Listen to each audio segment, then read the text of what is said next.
Bonjour, une malfaçon est-elle à l'origine du drame?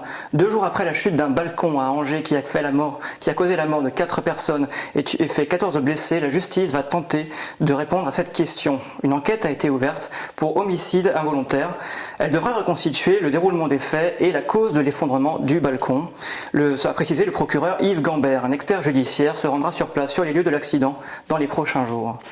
On essaye de dissuader les gens d'aller voter. C'est la réponse cinglante d'Alain Juppé à ceux qui critiquent la possible participation de votants de gauche à la primaire de la droite et du centre. Le maire de Bordeaux affirme, lui, ne pas avoir peur du suffrage universel, tout en réfutant avoir clairement fait appel aux électeurs de gauche. Une riposte au propos de Nicolas Sarkozy, qui a traité de parjure les sympathisants de gauche qui viendraient voter pour son concurrent le 20 et 27 novembre prochain. Du côté des républicains américains, Donald Trump fait une nouvelle fois polémique. Le candidat a évoqué la possibilité d'une élection présidentielle truquée, des soupçons adressés aux médias mais aussi au déroulement du vote lui-même. L'homme d'affaires a expliqué que la question de la validité de l'élection se posait dans de nombreux bureaux de vote. Des propos tempérés par son colistier Mike Pence qui précise qu'ils accepteront le résultat du vote quel qu'il soit. Une nouvelle polémique qui apparaît alors que Trump a jusqu'à 11 points de retard dans les derniers sondages sur sa concurrente Hillary Clinton.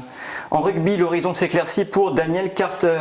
La superstar néo-zélandaise du Racing Métro 92 va être blanchie par la Fédération française de rugby dans l'affaire des corticoïdes retrouvés dans l'urine de 3 joueurs lors de la dernière finale du top 14. Il a été notifié de cette décision samedi. Juanimov et Joe Rokosoko, ses 2 coéquipiers, devraient connaître le même sort que l'ancien ouvreur des All Blacks. Une décision dont peut encore faire appel l'Agence française de lutte contre le dopage. Enfin, le célèbre chef cuisinier anglais Jamie Oliver s'est mis l'Espagne à dos. L'affaire du Paella Gate révolte les internautes espagnols. En cause, une version personnelle de la paella publiée par la star de la cuisine. Problème, elle est composée de chorizo. Une hérésie pour les amateurs de ce plat. Depuis, les moqueries fusent.